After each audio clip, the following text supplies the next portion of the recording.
आपने बहुत सारे लोगों को ऐसा बोलते हुए सुना होगा कि हमने फलानी कंपनी के आईपीओ में इन्वेस्ट किया और हमारा पैसा कुछ ही दिनों में डबल हो गया। तो क्या सच में आईपीओ में इन्वेस्ट करने से पैसा कुछ ही दिनों में डबल हो जाता है? कैसे होता है भाई? आप कैसे इन्वेस्ट कर सकते हो आईपीओ के अंदर? या फिर कुछ लोगों को नुकसान भी होता है क्या आईपीओ में इन्वेस्ट करने से? ये आईपीओ का पूरा गेम आज आपको समझ आने वाला है। सो अगर आपको नहीं पता, काफ़ी सारे नए इन्वेस्टर्स होते हैं जिन्हें आईपीओ के बारे में जानने में बहुत ज़्यादा क्यूरोसिटी होती है कि ये है क्या और हम कैसे इन्वेस्ट कर सकते हैं। आपको आपके सारे सवालों के जवाब इसी वीडियो में मिलने वाले हैं। तो हम स्टार्ट करेंगे। सबसे पहले आईपीओ होता क्या? आईपीओ का मतलब होता है इनिशियल पब्लिक ऑफरिंग। अब ये इनिशियल पब्लिक ऑफरिंग का मतलब क्या है कि अगर एक एबीसी कंपनी है और ये किस रीजन से पैसा ले रही है, इसके ऊपर हम बात करेंगे। ये चाहती है एक्सपैंड करना। अब मान लेते हैं इस कंपनी के पास फैक्ट्रीज हैं और 10 फैक्ट्रियां हैं अभी जो बहुत अच्छी चल रही हैं, बट अब कंपनी चाहती है कि हम 100 फैक्ट्रियों तक पहुंचे। हम ना सिर्फ इंडिया के अंदर, पूरे वर्ल्ड में अपना माल सप्लाई करें। अब 100 फैक्ट्री तक पहुंचना है। अब सोचिए एक फैक्ट्री में कई करोड़ रुपए लगने वाले हैं। तो अब इतने फैक्ट्रीज खोलने के लिए, 100 तक पहुंचने के लिए हजारों करोड़ रुपए चाहिए होगा। अब वो हजारों करोड़ रुपए कैसे मिलेगा? पहले तो इस कंपनी ने, मान लेते हैं, एंजल इन्वेस्टर से या फिर वेंचर कैपिटलिस्ट फर्म से पैसा रेस किया हुआ था, बट अब इतना पैसा नहीं है कि यहां तक पहुंचा जाए। तो उस एक्सपेंशन के लिए कंपनी पब्लिक जाएगी। अब इस चीज को बड़े ध्यान से समझिएगा। आज की डेट में कोई भी प्राइवेट लिमिटेड कंपनी पब्लिक से पैसा नहीं ले सकती। इट इज इलीगल, अलाउड नहीं है। कोई भी कंपनी अगर प्राइवेट लिमिटेड है, पब्लिक से पैसा नहीं ले सकती। बट यहां पे अगर कंपनी सर्टेन गाइडलाइंस को फॉलो करके पब्लिक जा रही है, हम ऐसा बोलते हैं कंपनी पब्लिक जा रही है, तो वो प्राइवेट लिमिटेड से पब्लिक लिमिटेड बन रही है, तभी वो पैसा ले सकती है पब्लिक से। अब एक बात बताओ, कोई भी पब्लिक, मतलब आप लोग या हम लोग, एक कंपनी को पैसा क्यों देंगे? कंपनी हमें क्या दे रही है? Good question. कंपनी हमें देती है शेयर्स। कंपनी में हिस्सेदारी, भागीदारी देगी, अपने शेयर्स देगी, उसके बदले में हम उसे पैसा देंगे। तो ये तो हुआ एक तरीका कि हम एक्सपैंड करने के लिए पैसा मांग रहे हैं। कंपनी एक्सपैंड करने के लिए पैसा मांग रही है। कोई और रीजन हो सकता है? The answer is yes. दूसरा रीजन कंपनी का हो सकता है, कंपनी के ऊपर बहुत ज्यादा कर्जा चढ़ गया, अब कर्जा नहीं उतर रहा। अब इतना कर्जा चढ़ गया है, उसकी किस्तें भी जा रही हैं, उसका इंटरेस्ट भी पे करना है, कंपनी प्रेशर में आ गई है, वो बिजनेस नहीं कर पा रही, तो उसे पैसा चाहिए। अब अगर उसे पैसा चाहिए प्रेशर को अवॉइड करने के लिए, तो भी वो क्या करेगी? वो पब्लिक से पैसा ले लेगी।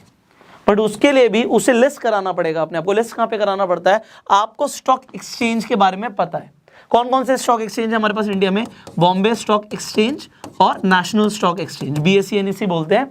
तो अब या तो कंपनी किसी एक पे या दोनों पे लिस्ट हो सकती है, स्टॉक एक्सचेंजेस पे, और फिर जब वो एक्सचेंज पे लिस्ट हो जाएगी, गाइडलाइंस को फॉलो करते हुए वो पब्लिक से पैसा रेज कर सकती है। अब कर्जा चुकाने का रीजन समझ आ गया। कोई और भी रीजन हो सकता है? The answer is yes. जिन लोगों ने स्टार्टिंग में इन्वेस्ट किया था, मान लो वो एग्जिट लेना चाहते हैं। एंजल इन्वेस्टर ने स्टार्टिंग में इस कंपनी को 5 करोड़ दिया था, वेंचर कैपिटलिस्ट फर्म ने इसे 50 करोड़ रुपए दिया था, बट जब कंपनी को पब्लिक पैसा देगी तो वो हजारों करोड़ भी आ सकता है। तो इतना पैसा जब आएगा तो इनको बहुत प्रॉफिट हो जाएगा, और इसीलिए स्टार्टिंग में एंजल इन्वेस्टर्स और वेंचर कैपिटलिस्ट फर्म इन्वेस्ट करती हैं कंपनी में, क्योंकि उन्हें पता है जिस दिन आईपीओ आएगा हमारी इन्वेस्टमेंट कई गुना होकर हमें मिलेगी। अब आप लोग आज पैसा लगा रहे हो, क्या आगे भी कई गुना प्रॉफिट हो सकता है? अब इसे समझेंगे हम यहां से। कौन कौन से लोग पहले तो आईपीओ में पैसा लगाते हैं। अब अगर कोई आईपीओ लॉन्च होता है तो इसके अंदर 3 तरीके के लोग पैसा लगाते हैं। पहले होते हैं क्वालिफाइड इंस्टीट्यूशनल बायर्स। अब ये कौन होता है? Qualified institutional buyers. इंस्टीट्यूशंस मतलब जिनके पास बहुत ज्यादा पैसा है। आपको म्यूचुअल फंड्स के बारे में पता है? आपको भी बिल्कुल पता है। तो म्यूचुअल फंड्स कंपनीज को सबसे पहले एक प्रिविलेज मिल गई कि वो एक कंपनी के आईपीओ में इन्वेस्ट कर सकते हैं, और इसके लिए वो रिसर्च भी करेंगे कि आईपीओ में इन्वेस्ट करने के बाद कितना गुना प्रॉफिट हो सकता है। इसके अलावा इंश्योरेंस आप लेते हो, अब वो इंश्योरेंस का जो आप प्रीमियम पे करते हो वो कंपनी के पास जाता है। कंपनी उस पैसे का करती क्या है? कंपनीज के पास पहले ये अपॉर्चुनिटी होती है कि वो ऐसी आईपीओज में इन्वेस्ट कर सकते हैं। इसके अलावा बहुत सारे बड़ी बड़ी कॉर्पोरेट्स भी इन्वेस्ट कर सकते हैं। इसके लिए एक प्रोविजन है। प्रोविजन क्या है? कि इतना % इन लोगों के लिए रिजर्व्ड रहेगा। ये जो पहली कैटेगरी है क्वालिफाइड इंस्टीट्यूशनल बायर्स, इनके लिए अप टू 50% तक रिजर्वेशन रहता है। तो यहाँ पे भी कोटा सिस्टम चलता है। तो आपको पहली बात तो आपको लग रहा है कि मेरे को आईपीओ लॉन्च होगा, मान लो एक कंपनी के 100 शेयर्स हैं तो 100 के 100 पब्लिक खरीद लेगी, द आंसर इज नो। अगर 100 शेयर्स हैं तो 50 तो रिजर्व हो गए QIB के लिए, 100 एग्जाम्पल के लिए, बहुत ज़्यादा शेयर्स भी हो सकते हैं। तो यहाँ पे क्वालिफाइड इंस्टीट्यूशनल बायर सबसे पहले आके बाजी मारेंगे, तो सबसे पहले दावत पे इन्हें बुलाया जाएगा। उसके बाद किसे बुलाया जाएगा? नॉन इंस्टीट्यूशनल इन्वेस्टर्स को, NII बोलते हैं। अब ये कौन होते हैं? आपने हाई नेटवर्थ इंडिविजुअल्स के बारे में सुना होगा, HNI पीपल, जिनके पास ज़्यादा पैसा है वो इन्वेस्ट कर सकते हैं। तो इनके लिए भी रिजर्वेशन है भैया, इनके लिए कोटा है 15% का, तो 15% इनके लिए रिजर्वेशन होगा। अब हाई नेटवर्थ इंडिविजुअल्स के बाद आते हैं आम लोग, जिन्हें हम बोलते हैं रिटेल इन्वेस्टर्स। अब रिटेल का मतलब क्या है? रिटेल का मतलब है जो लोग 2 लाख से कम पैसा लगाएंगे, जो लेस देन 2 लाख लगाएंगे, उन्हें हम बोलते हैं रिटेल इन्वेस्टर्स। तो आप कितना पैसा लगाना चाहते हो? अगर 2 लाख से कम है तो आप रिटेल की कैटेगरी में होगे, 2 लाख से ज्यादा आप इस कैटेगरी में होगे। तो अब आप रिटेल के अंदर आ जाओ, तो इनके लिए रिजर्वेशन क्या है? जो बचा हुआ है 35%। तो अगर एक कंपनी 100% शेयर्स निकाल रही है तो 35% ही रिटेल इन्वेस्टर्स के लिए, आपके लिए रिजर्व्ड है। अब यहां पर बात आती है, इसके बाद क्या हो सकता है? अब मान लीजिए यहाँ पे 35% रिजर्व्ड है, बट लोग आ गए बहुत ज़्यादा लोग आ गए। मान लेते हैं यहाँ पे पहले 35 लोग थे और सब एक शेयर मांग रहे थे। अब यहाँ पर आ गए लेट से 70 पीपल, डबल हो गया, ज़्यादा लोग आ गए। तो अब इसे बोलते हैं कि ओवर सब्सक्राइब्ड हो गया है आईपीओ, यहाँ पे 2x हो गया। इसी तरीके से यहाँ पे भी सेम चीज़ हो सकती है, यहाँ पे भी इनके लिए रिजर्वेशन है, बट मान लो 3 गुना लोग यहाँ पे आ गए और उन्होंने बोला कि भैया हमें ज़्यादा चाहिए शेयर्स और लोग बहुत ज़्यादा है, तो डिमांड बहुत ज़्यादा है। तो अगर एक आईपीओ ओवर सब्सक्राइब्ड होता है 3 गुना, 5 गुना, 10 गुना, 20 गुना, तो उसे बोलते हैं कि वो आईपीओ अच्छा है, ऐसा बोलते हैं। क्योंकि जब वो लिस्ट होगा तो इतनी ज़्यादा डिमांड है, तो होना क्या है? अगर इतनी ज़्यादा डिमांड होगी, पहली बात तो लोगों को मिलने के चांसेस कम हो जाएंगे। अगर मान लो 2 गुना ज़्यादा लोग आ गए तो भैया फिर सबको तो मिल नहीं सकता। फिर एक तरीके से कंप्यूटराइज लॉटरी चलेगी, लॉटरी बेसिस पे लोगों को अलॉट हो जाएगा शेयर्स। बट क्या एक शेयर खरीदा जा सकता है आईपीओ में? The answer is no. इसे भी आप समझिए, आपको मैं सब कुछ समझाना चाहता हूं। आप मान लीजिए एक आईपीओ लिस्ट हो रहा है किसी कंपनी का, और वो आईपीओ लिस्ट हो रहा है 100 रुपए पे, 100 रुपए का शेयर है, ये शेयर प्राइस है, इशू प्राइस बोलते हैं इसे। तो यहां पे इशू हो रहा है 100 रुपए पे। अब क्या आप 100 रुपए का शेयर खरीद सकते हो? The answer is no. वहां पे आपको बोला जाएगा कि भैया आपको लॉट में खरीदना पड़ेगा, एक लॉट खरीदना पड़ेगा। अब आप पूछोगे कि लॉट कितने का है, तो वो आपको बताएंगे उस टाइम पे कि भैया 140 शेयर्स का एक लॉट है। इसका मतलब है कि अगर आप खरीदना चाहते हो तो आपको 14,000 रुपये इन्वेस्ट करने पड़ेंगे अगर आप आईपीओ में भागीदारी चाहते हो। सवाल आता है कि भैया हम 14,000 रुपये क्यों लगाएं? ये 14,000 रुपये अगर हमने आईपीओ में लगा दिया, हमारा पैसा डूब गया तो? Good question. अब यहाँ पे मैं आपको बताऊंगा, कुछ बहुत इंटरेस्टिंग चीज़ बताऊंगा आपको।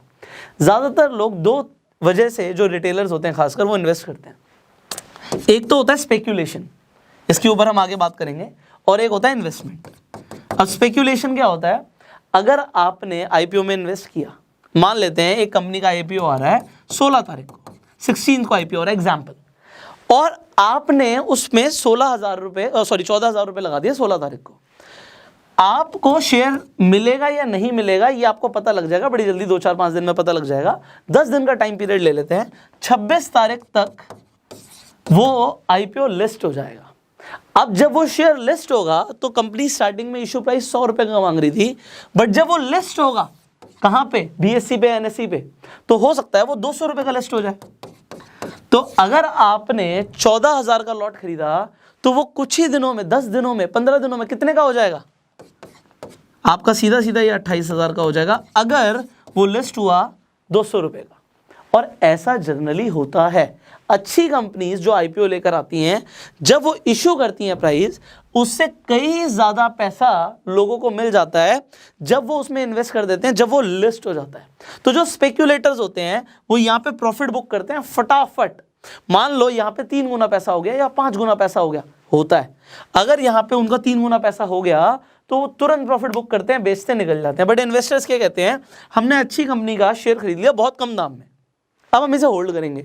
तो अब सवाल आता है, क्या होल्डिंग में प्रॉफिट है या स्पेक्यूलेशन में प्रॉफिट है? पहले इस वीडियो में मैं आपको बताऊंगा जरूर, और इसके ऊपर हम डिटेल में और भी वीडियोस बनाएंगे, क्योंकि एक वीडियो में सब कुछ कवर करना थोड़ा सा मुश्किल है। So I will just show you कि आपका मुनाफा ज़्यादा कहाँ पर है। So let it load fast. Alright, now यहाँ पे हम आईपीओ की हिस्ट्री पे आ जाते हैं। तो यहाँ पे ये आप देख सकते हो बहुत सारे कंपनीज हैं जिनके आईपीओ लिस्ट हुए। अब आप देखते हो कि यहाँ पे मान लीजिए जुबिलेंट फूड है। जुबिलेंट फूड नाम सुना आपने? डोमिनोज का नाम सुना होगा। तो डोमिनोज की पेरेंट कंपनी है जुबिलेंट फूड। जब इसका आईपीओ आया था, यहाँ पे अगर हम देख सकते हैं, सो जब आईपीओ आया था इशू प्राइस था 145 रुपीज का। बट जब आईपीओ लिस्ट हुआ उसके बाद जब लिस्टिंग क्लोज हुई 114 रुपए पे हो गई, तो लोगों को जो परसेंटेज ऑफ लॉस हुआ स्टार्टिंग में, देखो लॉस हो गया -21। बट उसके बाद आज की डेट में अगर करंट गेन्स देखें तो वो 145 का जो इश्यू शेयर था वो आज 3000 रुपए से ऊपर का, 3100 रुपए से ऊपर का है, और 2000% से ज्यादा लोगों को फायदा हुआ अच्छी कंपनी में इन्वेस्ट करने से। तो अब लोगों का सवाल होता है क्या डायरेक्टली पैसा डबल हो जाएगा? अच्छी कंपनीज में भी जरूरी नहीं है कि एकदम से पैसा डबल हो जाए, क्योंकि लोग प्रॉफिट बुक करते हैं, स्पेक्यूलेटर्स प्रॉफिट बुक करते हैं, एंड प्रॉफिट बुकिंग की वजह से जरूरी नहीं है कि एकदम से प्रॉफिट ही हो। बट अब क्या एकदम से भी प्रॉफिट होता है? मैं आपको यहाँ पे लिस्टिंग गेन्स दिखा देता हूँ। तो अब मान लीजिए यहाँ पे बिरला पैसिफिक है कंपनी, उसका 10 रुपए का यहाँ पे इशू प्राइस था, बट जब वो लिस्टिंग क्लोज हुई तो 25 रुपए का हो गया वो शेयर। तो पैसा तकरीबन 2.5 गुना हो गया। यहाँ पे आपको दिख रहा है 153% की रिटर्न आ गई। सिमिलरली ऐसी बहुत सारी कंपनीज हैं, आपको IRCTC का दिख रहा है, बर्गर किंग का दिख रहा है। बर्गर किंग का इशू प्राइस आपको 60 रुपए का दिख रहा है, बट जब वो लिस्ट हुआ तो 138.40, यहाँ पे 130% की रिटर्न लोगों को मिल गई कुछ ही दिनों में। तो क्या पैसा डबल होता है आईपीओ में? द आंसर इज यस, होता है। ऐसी बहुत सारी कंपनीज हैं, आप यहाँ पे ले लीजिए IRCTC का देख लीजिए, यहाँ पे इशू प्राइस था यहाँ पे 320 रुपए, बट जब वो लिस्ट हुआ 644, सॉरी क्लोज हुआ 728, तो पैसा डबल से ज्यादा हो गया। यहाँ पे आप देख सकते हो 127% की रिटर्न्स है। बट अगर लोगों ने उसे वहीं पे बेच दिया, स्पेकुलेटर्स क्या करते हैं, डबल हो गया बेचो। बट अगर थोड़ा सा वेट कर लो तो अगर आप आज तक देखोगे 2200 रुपए का चल रहा है, 2200 रुपए का ये शेयर प्राइस चल रहा है। तो ये इन्वेस्टर्स और स्पेकुलेटर्स में डिफरेंस है। बट आप क्या करना चाहते हो, टोटली अप टू यू यार। आप स्पेकुलेट करके भी इमीडिएटली पैसा मुझे बाहर निकालना आप कर सकते हो, और अगर आप चाहते हो कि आप इन्वेस्टर रहो तो वो भी आप कर सकते हो, क्योंकि आपको इनिशियली जो प्राइस मिलता है वो बिल्कुल आपको उस प्राइस पे मिलता है जो उसकी एक्चुअल वैल्यू होती है।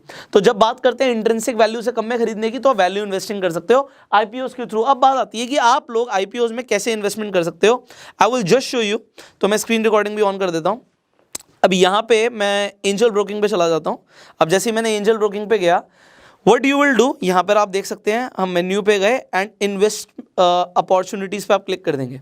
जब आप इन्वेस्ट अपॉर्चुनिटीज़ पे क्लिक करेंगे, यहाँ पे आप देख सकते हैं आईपीओस एंड एफपीओस आ गया है। इस पे क्लिक करेंगे तो जो भी नेक्स्ट आईपीओ आने वाला है, जैसे यहाँ पे दिख रहा है जोमेटो का आईपीओ आने वाला है और ये 14 तारीख को ओपन हो रहा है, तो 14 तारीख को अगर ओपन हो रहा है तो आप इसके लिए अप्लाई कर सकते हो। अब आपके पास एक डीमेट अकाउंट होना जरूरी है if you want to invest in जैसे मैंने बोला आईपीओस के अंदर। तो एंजल ब्रोकिंग का लिंक मैं इस वीडियो के डिस्क्रिप्शन और कमेंट बॉक्स में दे दूंगा, तो आप लिंक पे क्लिक करके तुरंत अपना अकाउंट ओपन कर लीजिए। एंड जैसे ही आपका अकाउंट ओपन हो जाएगा, यू जस्ट सी जो नेक्स्ट आईपीओ आ रहा है उसके बारे में आप स्टडी कीजिए। आईपीओ के बारे में स्टडी करने के बाद अगर आपको लगता है वो कंपनी अच्छी है तो आप उसमें डेफिनेटली इन्वेस्ट कर सकते हो। एंड फाइनली मैं आपको एक चीज़ दिखा देता हूँ कि नेक्स्ट अभी जैसे दिख रहा है जोमेटो का हमारा आ रहा है, आपका आईपीओ लॉन्च हो रहा है। तो एक चीज़ आपको और देखनी होती है, वो है ग्रे मार्केट प्रीमियम। अब ये ग्रे मार्केट क्या है? ग्रे आप समझ रहे हो, ग्रे मतलब डार्क एरिया, डार्क एरिया मतलब विच इज़ नॉट लीगल। तो आपको यहाँ पर ये देखना होता है कि अगर ग्रे मार्केट में उसका प्रीमियम ज़्यादा चल रहा है, यहाँ पर आप देख सकते हो कि जो ग्रे मार्केट में प्रीमियम है जोमेटो के आईपीओ को 26% ज़्यादा है। इसका मतलब क्या है कि अभी से उसकी डिमांड ज़्यादा है।